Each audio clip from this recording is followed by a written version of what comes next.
பெரிய பொண்ணுக்கு வந்து 2022ஆம் ஆண்டு திருமணமாகுனது. திருமணமாகி 1 வருட காலமாக குழந்தை இல்லாம இருந்தது. ஒரு 1 1/2 வருஷமா அந்த ஜெபத்துக்கு நான் வந்துட்டு இருக்கிறேன். அப்போ கடந்த ஆண்டு டிசம்பர் மாதம் மீட்டிங் நடந்த நேரத்துல நான் வந்து அண்ணன்ட்ட ஜெபம் பண்ணோம். பாப்பாவுக்கு இந்த மாரி குழந்தை இல்ல அப்படின்னு. ரொம்ப மனவேதனையுடன் பாப்பா வந்திருந்தது. அப்போ அண்ணன் ஜெபம் பண்ணிட்டு சொன்னாரு, "அம்மா, அப்பா என்று கூப்பிடுகிற சத்தம் என் காதுல கேட்குது மகளே. நீ பயப்படாம போ. உனக்கு ஆண் பிள்ளை ஆண்டவர் கொடுப்பார்" என்று சொன்னார். அதே பாதி அந்த மாசம் நாங்க கூட்டிக் கொண்டு போய் பாப்பாவ அங்க ஊர்ல சென்னையில விட்டுட்டு வந்தோம். அடுத்த மாசமே கர்ப்பம் தரித்து ஆண்டவர் அழகான ஆண் பிள்ளையை கொடுத்திருக்கிறார். ஆண்டவருக்கு கோடான கோடி ஸ்தோத்திரங்களை ஏறெடுக்கிறேன். அண்ணனுக்கும் நன்றி செலுத்துகிறேன். எங்களுக்கு திருப்பூர் பட்டணத்தில் நாங்கள் வாடகை வீட்டில் தான் குடியிருந்தோம். ஒரு நாள் இரவில் எங்களுக்கு ஒரு சொந்த வீடு இல்லைன்னு சொல்லி அநேக நாட்களாக பாரத்தோட குடும்பத்தோடு ஜெபிச்சுட்டு இருந்தோம். அப்படி ஜெபிக்கும்போது டிவியில் நான் ஐயாவுடைய அந்த மெசேஜ் ஒரு டைம் பார்த்தேன். இரவு 11:30 12 மணி இருக்கும்னு நினைக்கிறேன். எந்த சேனல்னு எனக்கு சரியாக ஞாபகம் இல்லை. அந்த வேளையில் நான் பாரத்தோடு ஜெபிச்சுட்டு இருக்கும்போது தேவன் ஐயா மூலயமா ஒரு வசனத்தை கொடுத்தாங்க. அவன் தாவீதுக்கு ஒரு வீட்டை கட்டுவேன் என்று சொன்ன அந்த வார்த்தையின்படி ஐயா செய்தி கொடுத்தாங்க. அந்த செய்தியில் சொன்ன வார்த்தையின்படியே தேவன் எங்களுக்கு நாங்கள் குடியிருந்த பகுதியிலேயே நாங்கள் வாடகைக்கு குடியிருந்த அந்த வீட்டையே எங்களுக்கு சொந்த வீட்டாக தேவன் மாற்றி தட்டுவோமா பாருங்க. அது மாத்திரமல்ல, 2019 எனக்கு திருமணமாக கிருபை செய்தார் தேவன். 2 வருஷமாக எங்களுக்கு குழந்தை இல்லாமல் இருந்தது. 2 முறை கற்பந்தரித்து அது அபாஷன் ஆயிடுச்சு. நான் அந்த வேளையில் தேவனுடைய வாதத்தில் அமர்ந்து ஜெபித்தேன். அப்போ ஐயா கிட்ட இந்த ஃபோன் கால் மூலயமா அவங்க இதுக்கு கூப்பிட்டு மெயில் அனுப்பிச்சு ஜெபிக்க சொல்லி கேட்டிருந்தோம். அடுத்ததாக தேவனுடைய கிருபையினாலே கற்பந்தரிக்கத்தக்க தேவன் கிருபை செய்தார். ஆனாலும் அதில் ஒரு சில பிரச்சனைகள் இருந்தது. அதாவது அது ப்ளீடிங் ஆகக்கூடிய அந்த மாதிரி சூழ்நிலைகள்லாம் நிறைய இருக்கும்போது நான் மறுபடியும் மெயில் அனுப்பிச்சு ஃபோன் காலில் கூப்பிட்டு பேசும்போது ஐயா மூலிமா தேவன் ஒரு வார்த்தை கொடுத்தாரு. ஏசாயா 66:9, உன் கற்பம் பெற செய்கிறவராகி நான் பெற செய்யாமல் இருப்பேனோ என்று சொன்ன அந்த வார்த்தையின்படி அநேக போராட்டங்கள் மத்தியிலே தேவன் அருமையான குழந்தையை அடியனுக்கு கொடுத்தார். 2வதாக இப்பொழுது 3 மாதங்கள் ஆச்சு. 2வது குழந்தையும் கொடுத்திருக்கிறார். எல்லாம் தேவனுடைய நாம மகிமைக்காக தேவன் கொடுத்திருக்கிறார். ஐயாவுடைய செய்தி எங்களுக்கு ரொம்ப பிரயோஜனமாக இருந்தது. தேவனுடைய நாம மாத்திரம் மகிமை.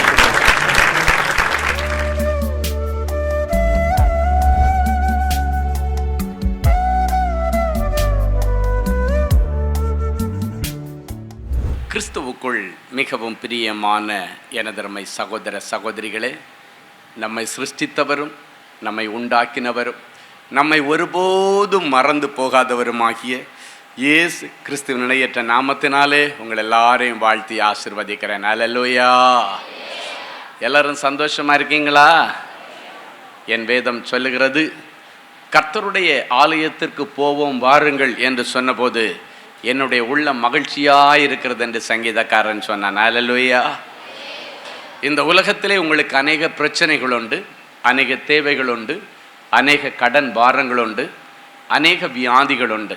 ஆனாலும் அவை எல்லாவற்றையும் ஒரே ஒரு வார்த்தையை அனுப்பி மாற்றி போடுகிற இயேசு நம் அருகாமையிலே உண்டு. அல்லேலூயா. அவர் எல்லாவற்றையும் பார்த்து கொள்ளுவார். எனவே சிறிது நேரம் நானும் எனக்கு ஜீவனை தருகிற ஆண்டவருடைய வார்த்தைகளும் என்று சொல்லி யார் யார் உங்கள் இருதயத்தை திறந்து ஆண்டவருடைய சத்தத்திற்கு செவி கொடுப்பீர்களோ, ஆண்டவருடைய வார்த்தையை கேட்டுக்கொண்டிருக்கும் பொழுதே புல்லின் மேலே பனித்துளி இறங்குகிறது போல உங்கள் ஒவ்வொருவர் மேலும் கர்த்தருடைய வல்லமை இன்றைக்கு இறங்கும். அல்லேலூயா. விசுவாசத்தோடு காத்திருங்கள், தேவனுடைய மகிமையை காண்பீர்கள். இந்த நாளிலும் ஆண்டவருடைய பாதப்படியில் அமர்ந்து, ஆண்டவரே, என் பிள்ளைகளுக்கு நீர் என்ன வார்த்தை சொல்ல விரும்புகிறேன், என்ன வார்த்தை சொல்லி என் பிள்ளைகளை ஆசீர்வதிக்க பரலோகம் திட்டம் போட்டிருக்கிறது. தேவ திட்டத்திற்கு என்னை அர்ப்பணித்த பொழுது கர்த்தர் நமக்காக கொடுத்த மங்கள வார்த்தையை இப்பொழுது நாம் கேட்போம். ஏசாயா தீர்க்கதரிசியின் புஸ்தகம் 49ஆம் அதிகாரம் 10வது வசனம் இப்படியாய் சொல்லுகிறது. வாசிப்போமா? அவர்கள் இனி பசியாய் இருப்பதும் இல்லை, தாகமாய் இருப்பதும் இல்லை, தாகமாய் இருப்பதும் இல்லை, உஷ்ணமாகிலும் வெயிலாகிலும் அவர்கள் மேல் படுவதும் இல்லை, அவர்கள் மேல் படுவதும் இல்லை. அவர்களுக்கு இறங்குகிறவர் அவர்களை நடத்தி அவர்களை நீரூற்றுகளிடத்திற்கு கொண்டு போய் விடுவார். அவர்களை நீரூற்றுகள் அண்டையிலே கொண்டு போய் விடுவார். இனி நீங்கள் பசியாய் இருப்பதும் இல்லை, தாகமாய் இருப்பதும் இல்லை, உஷ்ணமாயிலும் வெயிலாகிலும் உங்கள் மேல் படுவதுமில்லை. காரணம், உங்களுக்கு இறங்குகிற கர்த்தர் உங்களை நடத்தி கொண்டு போய் நல்ல நீரூற்றண்டையில் விடுவார், நல்ல பள்ளிக்கூடத்தில் விடுவார், நல்ல கல்லூரியில் விடுவார், நல்ல கோர்ஸில் உனக்கு அட்மிஷனை கொடுப்பார், நல்ல இடத்துல உனக்கு பங்கை கொடுப்பார், நல்ல இடத்துல உனக்கு வாழ்வு கொடுப்பார், நல்ல இடத்துல உனக்கு சுதந்திரம் கொடுப்பார், நல்ல இடத்துல உனக்கு தொழில் கொடுப்பார், நல்ல இடத்துல உனக்கு ஊழியத்தை கொடுப்பார். அவர் கொடுக்கிறவர், நடத்தி கொண்டு போய் நல்லதை கொடுக்கிறவர், நல்ல நீரூற்றண்டையில் உங்களை கொண்டு போய் விடுவார்.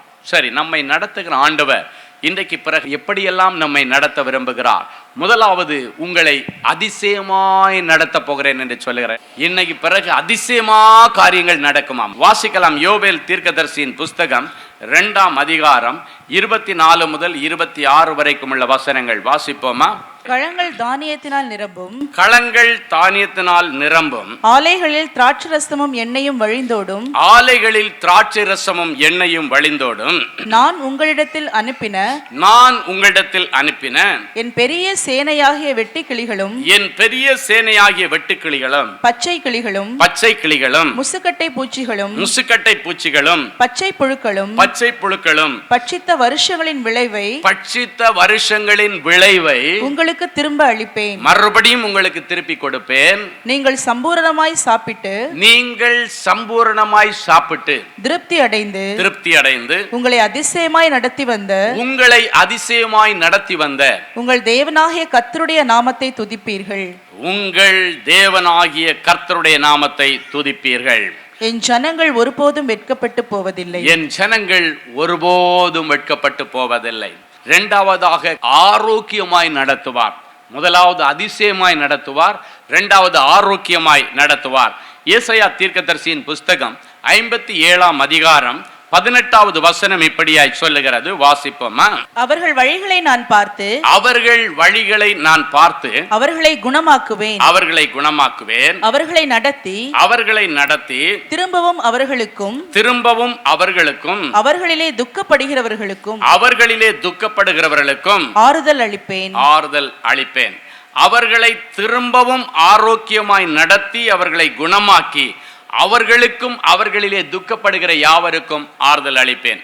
ஒரு வீட்டில் ஒருத்தருக்கு வியாதி அப்படின்னா அவங்களுக்கு மட்டும் துக்கம் அல்ல, அவங்கள விட அவங்கள வச்சு பார்க்குறவங்களுக்கு பெரிய துக்கம். அல்லேலூயா. அதான் இந்த வசனம் சொல்லுகிறது, அவர்களுக்கும் அந்த வியாதி நிமித்தம் அவர்களை வைத்து பார்க்கிற யாவருடைய துக்கத்தையும் நீக்கி ஆறுதல் அளிக்கும்படி அவர்களை குணமாக்குவேன். அப்படின்னா என்ன அர்த்தம்னா, சில நேரங்களில் வியாதியோடு கிடக்கிற அவங்களுக்காக இல்லைன்னாலும் பக்கத்துல துக்கத்தோட உட்கார்ந்து அழுகிற பிள்ளைகளுக்காகவே ஆண்டவர் அவர்களை குணமாக்குவார்.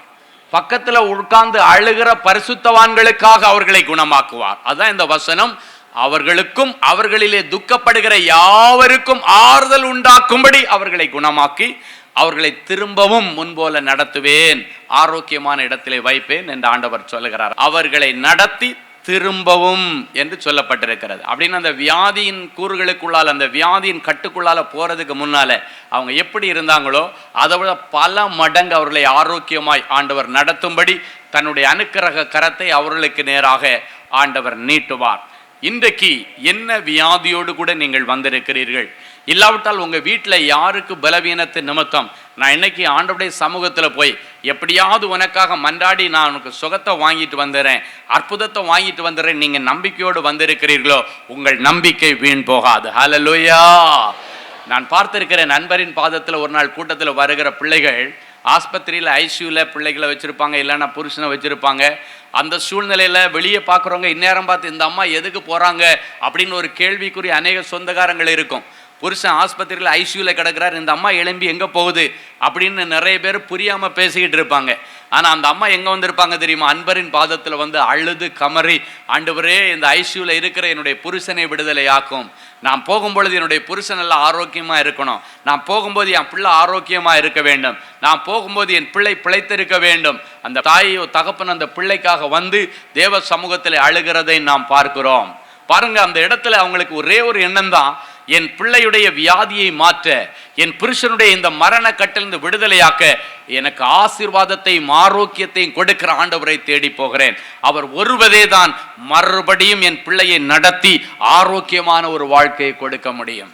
அவர் ஒருவரே தான் என்னுடைய புருஷனை மறுபடியும் நடத்தி ஆரோக்கியமான சுக வாழ்விற்கு நேராக கொண்டு போக முடியும் என்கிற நம்பிக்கையிலே அவர்கள் வந்து அழுகிறதை பார்க்கிறோம். நீங்கள் எப்பவுமே ஆண்டவருடைய சமூகத்தில் வந்து ஒரு பிரச்சனைக்காக ஒரு வியாதிக்காக அழுதீங்கன்னா ஆண்டவர் உடனடியாக அந்த இடத்துல உங்களுக்கு அற்புதங்களை செய்வார். அன்றைக்கு ஒரு தகப்பன் தன்னுடைய பிள்ளைக்காக அப்படிதான் வர்றான், ஆண்டவருடைய சமூகத்தில் வருகிறான். ஆண்டவரே, என் பிள்ளைக்கு ஒரு அசுத்தாவி நிமித்தம் அடிக்கடி ஃபிட்ஸ் வியாதி வருகிறது, இந்த சந்திர ரோக வியாதி நிமித்தம் என் பிள்ளைய அந்த பிசாசு பிடிச்சுன்னா அவனை பயங்கரமாக அலக்கழிக்குது. அது மட்டும் இல்லை, அவனை கசைக்கு புளியுதுன்னு சொல்கிறார். கசைக்கு புளிகிறது மட்டும் இல்லை, அந்த பிள்ளையை தூக்கி நெருப்பில் கொண்டு தள்ள பார்க்குது, அந்த பிள்ளையை தூக்கி தண்ணியில் கொண்டு போய் தள்ள பார்த்து அந்த பிள்ளையை கொலை பண்ண பார்க்குது என்று சொல்லி ஒரு தகப்பன் தன் பிள்ளைக்காக ஆண்டவருடைய சமூகத்தில் வருகிறான். என்னுடைய வாலிப பிள்ளைக்காக நான் அழுது கொண்டு வந்திருக்கிறேன், என் வாலிப பிள்ளைக்கு ஆண்டவர் சுகத்தை தார். அப்பொழுது ஆண்டவர் சொன்னார், இது எவ்வளவு காலமாய் உன் பிள்ளைக்கு இருக்கிறது? அப்போ அந்த தகப்பனார் சொன்னார், சின்ன வயசுலேருந்தே என் பிள்ளைக்குள்ளால இந்த பிரச்சனை என்று சொல்லுகிறார். அப்படின்னா என்ன அர்த்தம் தெரியுமா? சில நேரங்களிலே சில பிசாசுகள் பிள்ளைகள் சிறு குழந்தையாக இருக்கும் பொழுதே அவர்களுக்குள்ளால போய் அந்த பிள்ளைகளுக்குள்ளால சில வியாதியை கொண்டு வருகிறது.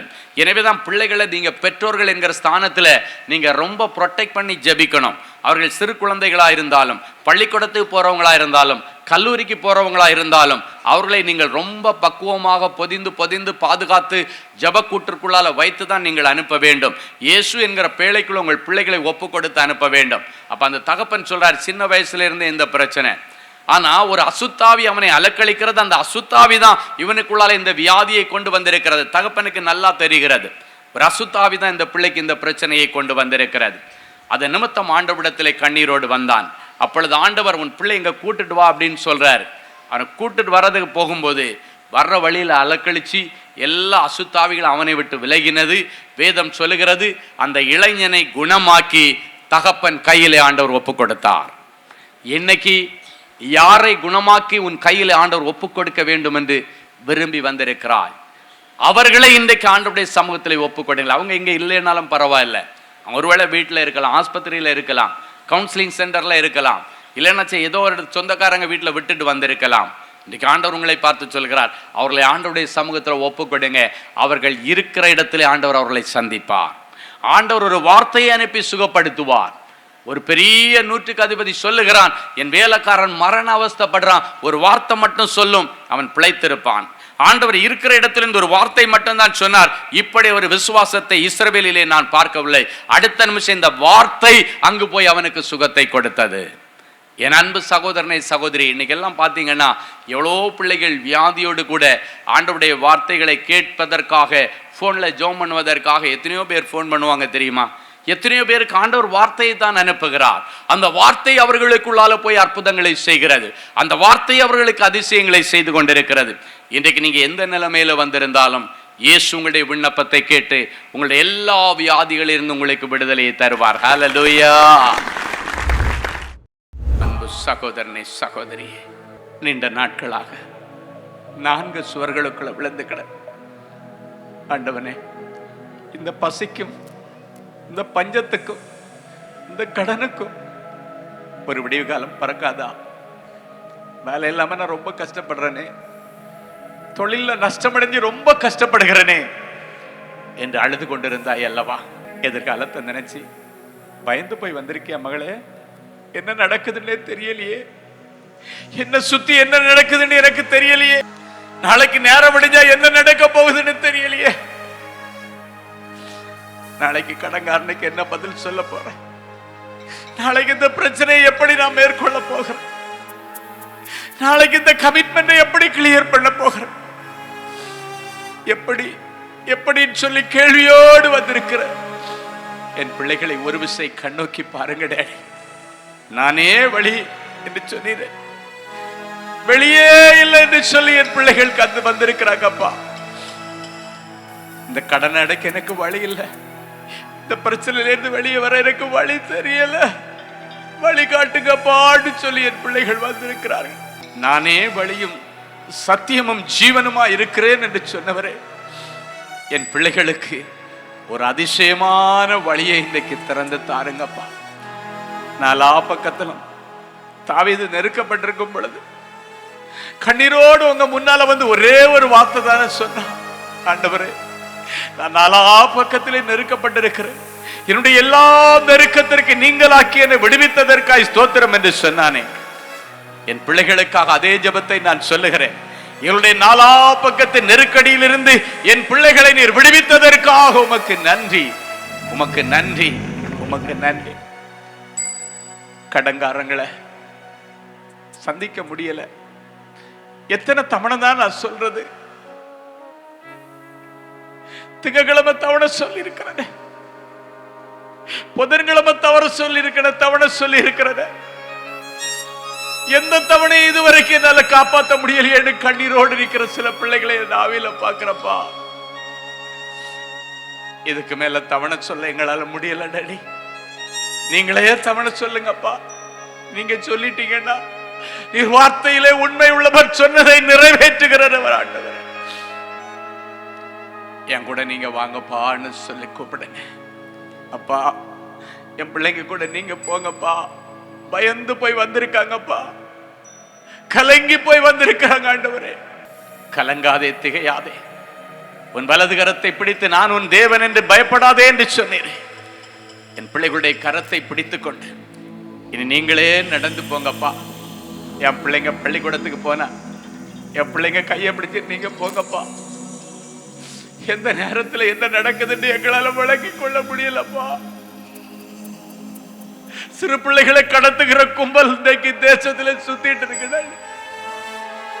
வாலிப பிள்ளைகளை கடத்தி கொண்டிருக்கிற கும்பல் சுத்திட்டு இருக்கு. ஆண்டவரே, எங்களுக்கு பாதுகாப்பு வேண்டும் ஆண்டவரே. என் பிள்ளைகளுக்கு இன்னைக்கு பிறகு அதிசயமாய் நடத்துகிற ஆண்டவர் எங்க வீட்டில் உள்ள ஒவ்வொருவரையும், வாலிப பிள்ளைகளா இருக்கலாம், சின்ன பிள்ளைகளா இருக்கலாம், பெரியவர்களா இருக்கிறான், அவங்கள நீங்களே கையை பிடிச்சி கல்லூரிக்கு கூட்டு போங்க.